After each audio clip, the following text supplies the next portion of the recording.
Good afternoon, everybody, and welcome to Zahn Academy. Today, our lecture is on printing flexible partials and digital dentures, featuring Flexera Smile Ultra Plus and Flexera Base Ultra Plus. And today we are honored to have Jack Marrano, who is a CDT and the Director of Signature Prosthetics for Absolute Dental Services, joining us for this lecture.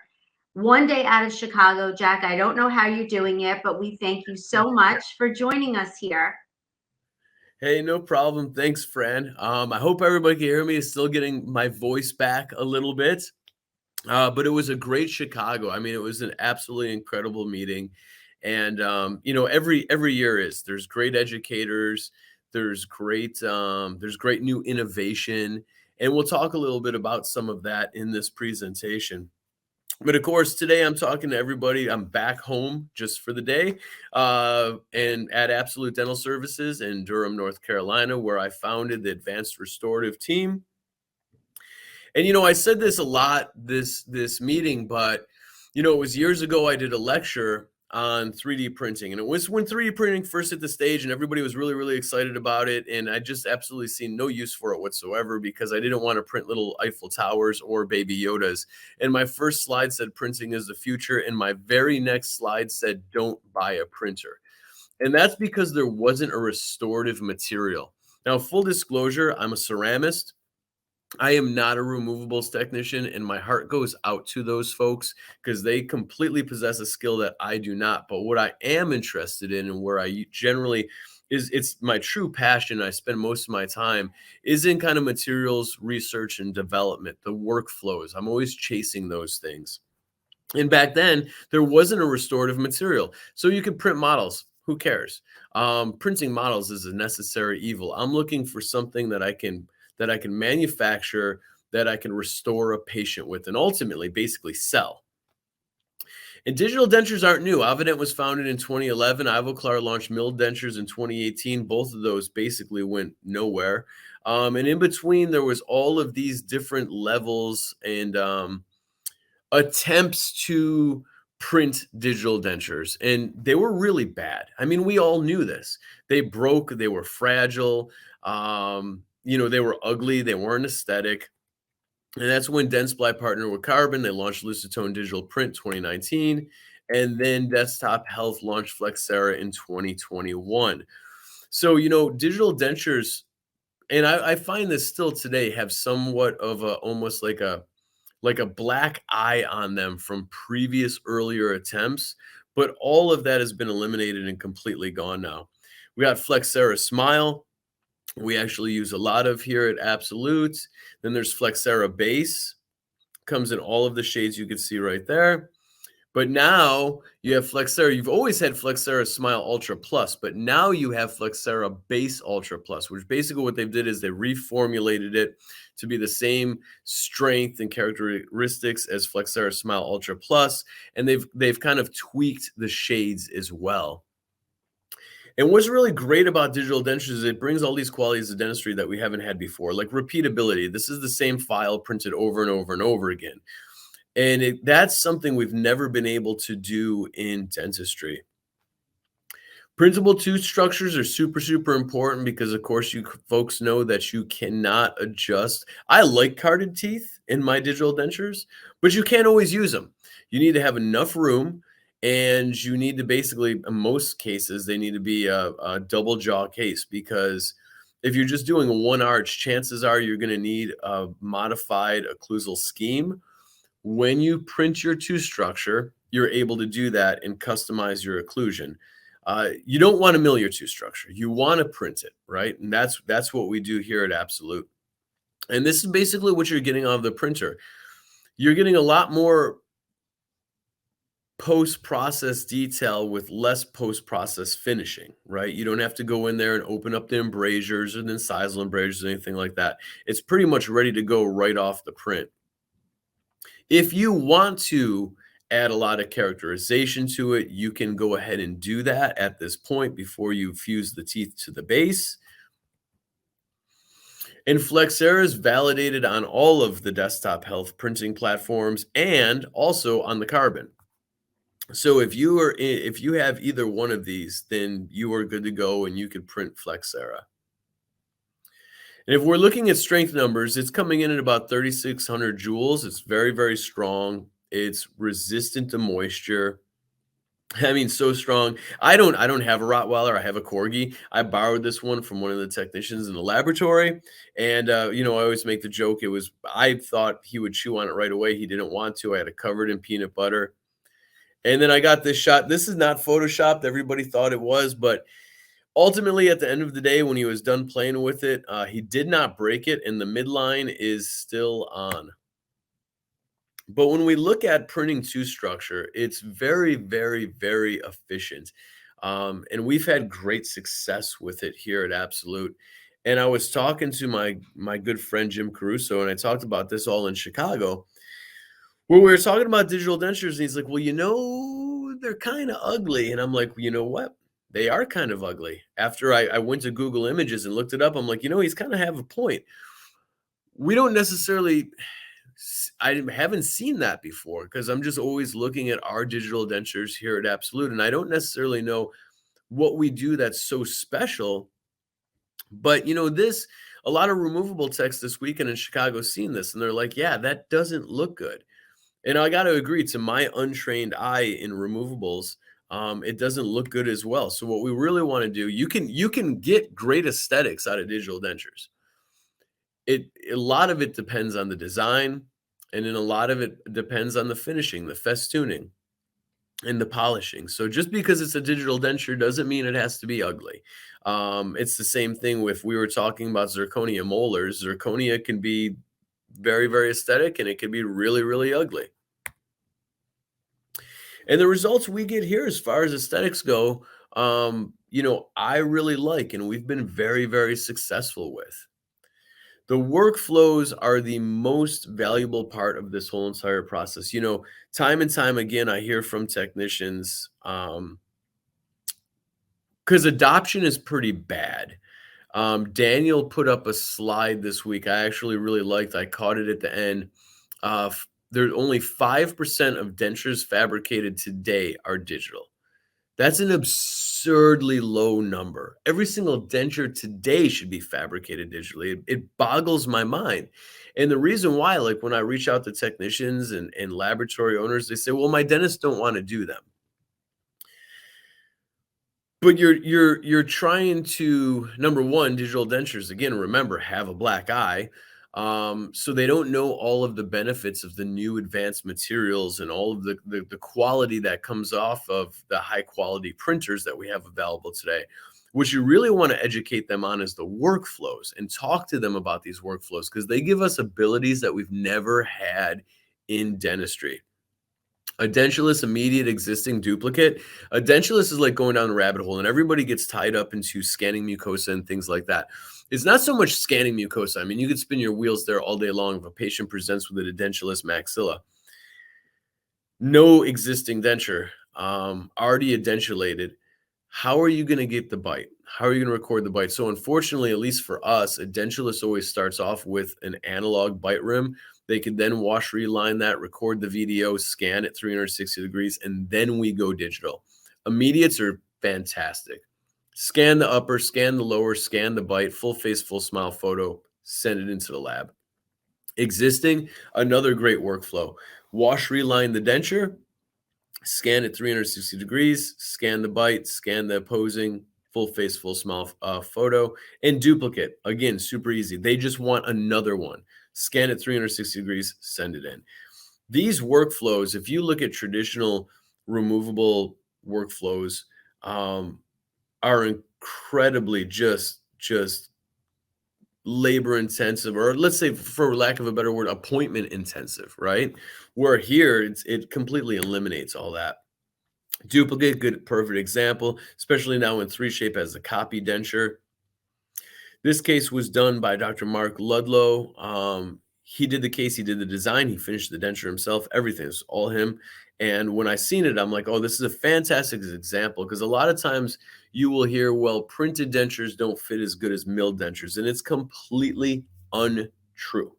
It's It stems from an old paper, research paper that was written years ago that did not it compared mill dentures versus printed dentures, but not these Gen 3 printable materials we have on these new printers, right? So it was really a very poor study, and I believe gave an inaccurate representation of what really my experiences are and the experiences of many that use printed digital dentures.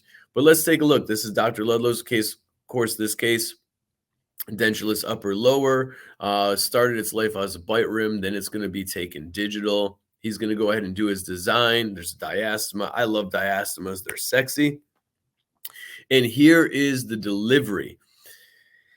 And I hear this time and time again from clinicians that, I do these cases with, as they said, the fit is like nothing they've ever seen before.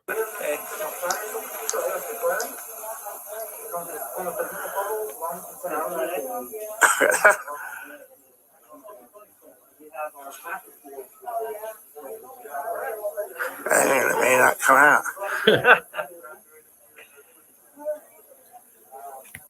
And as you can see, I mean, the fit is it's literally they've told me. I mean, I've never sat chairside when there's been one of these delivered, but I've heard and they've reported back to me that it just suctions right in. And again, this is another good example of aesthetics. So this is carded teeth. In this situation, we could have. In most situations, you can't. But I mean, is for what I think is if you want a really nice set of dentures, nice fit, nice finish, it's absolutely 100% achievable and still get great aesthetics. There's two ways, of course, milling dentures, printed dentures. I can't be any more anti-milling dentures than possible. It just doesn't make sense. If, let's look at it this way. If I was going to mill something, do you want to mill a denture for $350 or you want to mill a $5,000 hybrid if you're going to tie up your mill for almost essentially the same amount of time? I'm going to choose to mill the $5,000 hybrid. But let's take a look at the two technologies. What do we know about milling technology? Well, milling technology is antiquated technology. It's inefficient. It's subtractive, right? Printing, without a doubt, is the future of manufacturing for us in the laboratory industry. You look at it as 210 minutes to mill a denture. It's not that bad. Comparatively speaking, it's about 90 to 120 minutes to print one. The difference here that I think a lot of people get now, but still some people miss, is ultimately for me as a business, the printing versus milling argument is defined as printing is scalable. Milling technology is not scalable, not like printing technology. So in milling, it's going to be 210 minutes for every denture that you do each. When you're looking at printing technology, it's 90 to 120 minutes, but I can put 10 bases on that same plate. I could do 10 in the same amount. It doesn't matter if I have one or if I have 10. It's the same amount of machine time. Whereas milling, it's multiplied by how many units I have. So, I mean, you can't, the scalability is so huge that the milling is just left so far behind. Now, I do got to admit, Ivo Clark came out with the iVotion. It has lessened the amount of time that it takes to mill one out, and it's incredible technology that they put into that puck, but I'm still not going to mill it because I still can't scale it. Material and labor costs, these are corporate supplied numbers. You're looking at total production costs about $71 an arch. I can tell you milling in analog, depending on your internal numbers, will run you about 140 plus. So almost double for those two processes. Fusing. This is super, super important. I run across this too. Your printed tooth structure should fit in your base perfectly. You shouldn't have to fit your teeth to the base. If you have to fit your teeth to the base, then you need to go look at your offsets and change those. But if you follow the Desktop Health IFU for fusing the teeth to the base, you'll go ahead and sandblast, lightly aerobraid the two surfaces, the sockets in the base, and then tag loose surface of the tooth structure. You will then apply either Flexera base or Flexera Smile in those two sockets. It really doesn't matter which one. It's really personal preference. Go ahead and seat your tooth structure. Wipe off the excess. I can't stress that enough. You have to make sure, don't let it fill in your embrasures and all of that, because then it's just going to make everything kind of look like blocky in one piece. You'll lose that individuality of the teeth. You can still use gold teeth. So this is one of the cases we did here. I get this question a lot. Hey, well, why get these requests for the gold teeth? Yes, you absolutely can still do it. These are the Starlight teeth that my team has put in. Those that's still printed Flexera teeth and base, but we've just added the gold tooth. And it's got many additional uses. I think for us, because we primarily focus on the Flexera Smile and the tooth structure, that we use it throughout the laboratory, not just dentures. So of course, partials, right? What you can absolutely positively do partials with this material, the base and the smile, you would just go ahead and design it in as a partial. But all of the material qualities remain the same, the aesthetics, the strength, all of that. Flippers, same thing. Provisionals, we do a ton of provisionals. Hybrid provisionals, we do a ton. Unilaterals, digital modular hybrids, and permanent crowns and veneers, which I don't do personally. And you can't, for me, you can't permanently characterize them, so I'm not really interested in it. What about locator dentures? So you do locator dentures, you can go ahead and actually print the receptacle, design the receptacle in the denture and go ahead and print it out. It's really nice. It's really clean. Surgical cases, 100%. We do our emergency dentures with a printed digital denture. And hybrid provisionals. Again, looking at, so there's so much more outside of digital dentures that you can utilize the material for. Flexera base, Flexera Smile. This right here is printed both pink and tooth structure. And I go ahead and what I'll do is I'll design it in Crown and Bridge, export it out, re-import it into the denture module, split the teeth from the base, and then send it to the printer for base and tooth. This case was done with Dr. Lars Boma. He likes to utilize a technique that he kind of coined the phrase biotyping or biomilling. He'll let the patient wear the temp for 4 to 6 months, equilibrate it through. He basically wants them to wear into their natural patterns of occlusion and function. And when he deems it ready, then he'll go ahead and send it back to me to copy mill. What's remarkable about this case is this case was in the patient's mouth for 6 months. And if you look at the intaglio surface, it's spotless. This is how it came back. He did not clean this up. I'll get the case back and then create the copy STL file off of that. And that's what we'll utilize to go to final.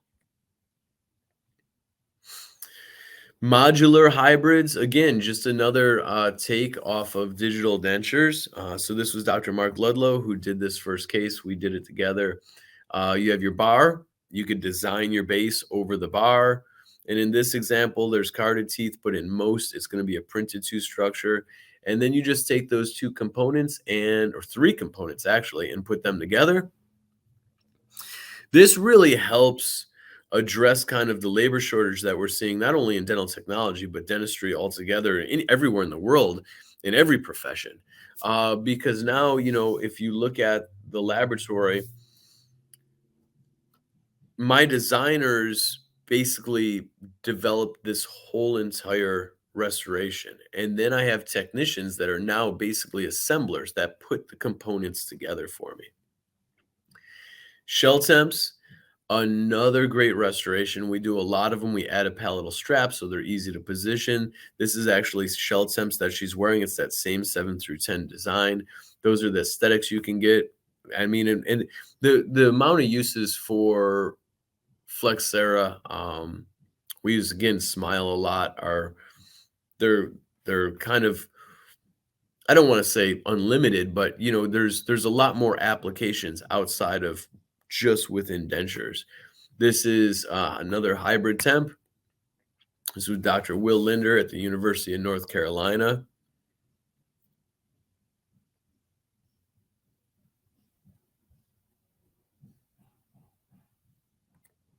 And you can see the aesthetics are fantastic. This is a great case with Dr. Barry Goldenberg. It's going to be complete maxillary digital denture, opposing Flexera FP2-ish. I won't say it's FP1-ish. Powerball temps. So he delivered the final denture and delivered the mandibular Powerball provisionals. Here's the printable partials. So you use the same material, Flexera base, Flexera Smile, to go ahead and design and print your partials. We don't do that many of these because most of our clinicians still request metal frame partials, cobalt chrome partials. But in cases where they do, we absolutely do them, and it comes out. It's a really, really nice result. Studies. This study was by my friends, Dr. Ingeborg de Kock and Dr. Wendy Clark et al. At the University of North Carolina. Comparison of conventionally versus digitally fabricated denture outcomes in University Dental Clinic. So they restored cases with conventionally fabricated dentures and digitally fabricated dentures. What they found was when comparing the conventionally fabricated and digitally fabricated dentures in the pre-doc clinic, the digitally fabricated dentures required fewer patient appointments start to finish and fewer post-operative appointments than conventionally fabricated dentures. And fewer, I mean, when are fewer visits a bad thing? Here's another study that is done at the University of Buffalo. I was able to participate in. When we talk about milled, there's one research paper that came out years ago that everybody kind of is hanging on to. As we're moving forward, we're seeing more and more research coming out and actually being published that is much in favor of printing over milling. And this is a perfect example. This is with thermocycling and without thermocycling, before and after, right? If you look at the conventional and milled, those cases, 10 out of 10 fractured without and 10 out of 10 fractured after. If you look at the printed materials, without thermocycling, 7 out of 10 bent and 10 out of 10 bent. If you look at after thermocycling, 10 out of 10 bent and 10 out of 10 bent. The last one is a photodent, which is probably like more of a Gen 1 material. You want them to bend, right? You don't want them to fracture. So if you look at this highly favors printing digital denture bases over milling or conventionally fabricated, because conventionally fabricated and milled, they all fractured after thermocycling, and none of them fractured that were 3D printed. This is another prime example of why we don't want to mill dentures. So I can't harp on it enough, but what happens, one thing, and everybody, you know, I was really excited to Chicago because I've been saying it for years now. And it's one thing if I say it, but it's another thing when all of you start to figure it out on your own. You start to see it with your own experiences, because we've heard, oh, milling dentures is so much more accurate. And it's just simply not true. And the reason why, in every lecture I gave, somebody nailed it right out of the gate within 2 seconds. What's the difference? Why is that an inaccurate statement? What's one thing you could do in printing that you can't do in milling? And the answer is you can print into undercut and you can't mill into undercut. And this is a perfect photo and example of that. This is a milled denture that a doctor got sent to us to be remade, printed. And to be honest with you, to be fair to the lab that made this, I probably would have not caught it either. You got to remember, these cases they're completely digital. So there are no models to rely on. Unless you went back to the design file, you would have never seen this. So if you were finishing this denture, it would have looked absolutely fine to you. It would have looked fine to my eye, and I would have sent it out as well. You see that wall that's in there, all of that material is supposed to be gone, but that was the undercut that the mill could not mill into. So what it does is it just leaves it. The only other option is if you do catch it, then you'll arbitrarily grind all of that out. But then we're talking about how accurate milled dentures are. It makes absolutely no sense to me. Where if you would have just printed it, you would have captured it in the first place. Archiveability is literally worth its weight in gold. If there's any reason to change your denture work from conventional to analog, it's this right here. 100% hands down.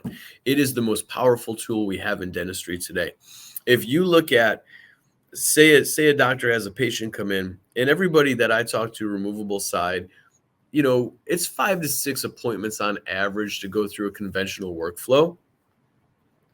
What happens if 6 months later, after that denture's processed, the patient loses it, it gets broken, what have you? You have to start all over again with 5 or 6 more appointments. Now, if you're doing digital dentures, all the doctor has to do is call the laboratory. They lost it. The laboratory will go ahead and reprint it, probably finish it that day and overnight ship it back to the clinician. The next appointment is delivery. They're not taking records all over again. It's super valuable. Same thing with if you're a clinician, everybody talks about how they scan the patients like new patient in doc. I would do the same thing with denture wearers. I would scan their denture 360 degrees. If anything ever happens to it, you have it on file. 5 years down the line, if that denture becomes worn out, wash, reline it, scan it 360 degrees, send it back into the laboratory, refresh the intaglio surface, send you back out your new denture. That was exactly the same. It just has a new intaglio. There's so much value to the archiveability of this data. It's priceless. Here at Absolute, we offer 12-month no repair replacement guarantee. We do not repair digital dentures. When I first started, I lecture more on digital dentures than I do ceramics, and it has been that way for a while. It's kind of funny, but it's because of the materials in the workflow, right? When it first came on the scene, everybody's like, can you repair it? Can you reline it? The answer was yes and yes. But then we got to thinking, and they're like, well, why would we? It makes more sense if I ever have to repair one or if I ever have to reline one for me just to reprint another one than it actually does to repair or reline them. So we just say throw those away. 24-hour lost denture replacement and so on and so forth. This is really interesting. I need to update this slide. I need to reach out to NADL because I've been using this since 2021, but it's really fascinating if you kind of look at the state of the industry, right? And when I was a technician, or I was wanting to become a technician, everybody went into ceramics because ceramics was cool and ceramics was sexy. Nobody really went into removable. We're seeing this issue industry-wide, but I think it's impacting removable more than it is any other department in the laboratory. Let's look at the age groups of technicians right now, today. 65 or 22% of technicians are over the age of 65 right now. If we go down to 55 to 64, 38% of technicians are over the age of 55. So that means 60% of technicians in the industry in the US are over the age of 45. If you come down to my age group, 45 to 54, another 22%. That means over 80% of technicians are over the age of 45. If you go down into the new technicians coming into the industry, or anybody coming into the industry for that matter, 25 to 34-year-olds is only 3.8%. Well, what's that folks tell you in 5 to 10 years?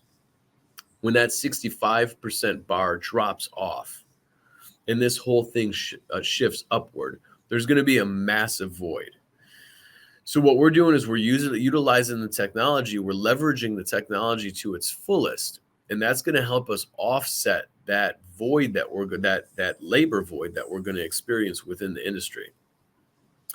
I founded the Advanced Restorative team at Absolute and also Advanced Research and Training, where this is where we have some of our training courses. Zahn Education is a proud sponsor.